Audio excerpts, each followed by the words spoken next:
Hi, I'm Tim Cook, and this is video 3 of the training session on business planning in marine protected areas. This program is organized by MedPAN, Brijuni National Park, and BlueSeeds. In the previous video, we learned how to calculate the financing gap of our MPA. Here, I will explore some means to close this gap by reducing costs or by reviewing revenues. Okay, so we've seen during the first part of this training session how building a financial strategy is an iterative process, meaning that the strategy is constantly revised until the financing gap is zero. And remember this figure, which begins with your management plan and details the 7 steps which are necessary to balance your financial strategy and ensure that your financial gap is close to zero. Well, we've already detailed the 4 first steps of this roadmap, and we're now going to explore the 5th step, which is how to reduce costs. So you've currently worked on your business plan, meaning that with your management plan, you've been able to assess by studying your costs and your revenues, you've been able to assess your financing gap. And so if your financing gap is positive, meaning you have a financing gap, the question is now, how do you reduce it? Well, the easiest way to reduce a positive financing gap is to reduce your costs. So reducing costs is naturally the first and easiest option for reducing a financing gap, and this reduction builds on cost-effectiveness strategies. It is possible to reduce costs without jeopardizing the conservation objectives of your MPA. One way of doing this is to think every expense twice. Investments, for example. Is this investment necessary? Do we really need this new visitor center? It is possible to also reduce operational costs by sharing equipment for different activities. For example, boat sharing for monitoring and patrolling. This will save fuel. It is also possible to reduce expenses on human resources by optimizing the activities of the staff. So, for example, before considering the recruitment of a new staff, ensure that all your employees have well-defined job descriptions and, more important, a full-time occupation over the year. Optimizing human resources is never an easy task, and nobody's talking about letting people go here. However, it is important to try to rationalize the activities of staff.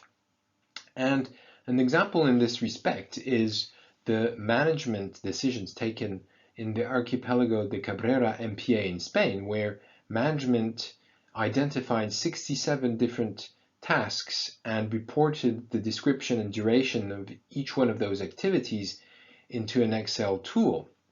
And the results from this tool were used to organize staff according to time required for each activity and to provide this staff with an accurate description of activities for a more efficient management of this MPA.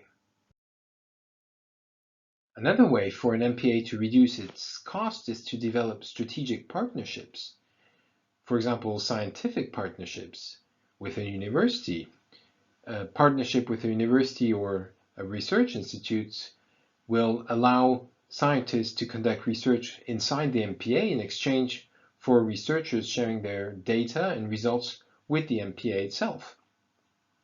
It is possible to enhance regional cooperation where results and efforts can be shared and distributed across a network of MPAs. And finally, citizen science can bring data collected freely by volunteers. In this regard, marine protected areas typically require large amounts of ecological data to be implemented and adaptively managed. So citizen science programs can help provide these much needed data. There are many examples of citizen science nowadays, mainly in the terrestrial environment, but these are developing in the ocean environment, and there are already some examples of fish monitoring with volunteer divers or seabird monitoring with volunteer birders.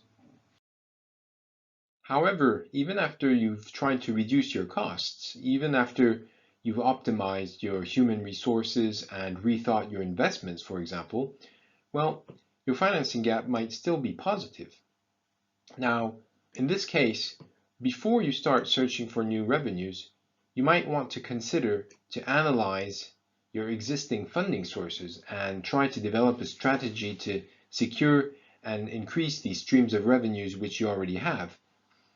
The shortage of funding for MPAs often leads managers to search for new revenue sources beyond those conventional ones they already have, but a strategy that focuses only on new revenue generation is not likely to be sustainable in the long run. And before looking for new financial opportunities, you might need to examine the already existing opportunities that could perhaps be optimized or developed further. Before you rethink your revenues, you need to review what those revenues are, what their different contributions are to your revenue budget. And in this respect, the business plan tool, if you remember in video 3, produces an output which describes the proportion of the different types of revenues to your revenue budget. So by reviewing those different contributions, you're able to have a good estimate of which type of revenue, governmental, private, self-generated, NGO, or donor, is contributing the most to your revenue budget. Now that you've identified your different revenues, it's time to rethink them. Can I increase these revenues, and how? Let's take a few examples. Let's say you have revenues from the government. In order to increase these revenues, you will have to justify and advocate for the needs and benefits of your MPA. In this respect, the financial strategy you are developing and the business plan associated to it that you've calculated here are particularly helpful. A long-term financial strategy coupled with specific environmental objectives, as well as the demonstrated benefits of past activities, if you have any, can be powerful advocacy tools. Let's take another example. Funds from donors and NGOs. These are usually allocated for specific projects inside MPAs, so this leads to varying revenues.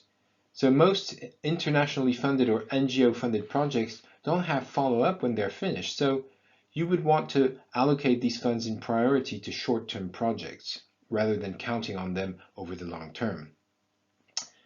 A last example, self-generated revenues. In order to increase your self-generated revenues, like visitor fees, for example, it's important to first look at increasing the price levels rather than the volume of activities in order to maximize your margins. Indeed, studies have shown that price is not the first criteria of purchase in most cases. It's also important to be transparent when you increase a price. Price rise in self-generated revenues should be justified, and the arguments for this rise should be robust in order to not discourage potential customers. Thanks for your attention. So we've seen that even before we start considering searching for new sources of income, there are some ways to rethink our expenditures and our revenues in order to reduce the financing gap of our MPA. This might not be sufficient, however, and in the following video we will explore how to proceed when considering choosing a new financing mechanism. See you soon.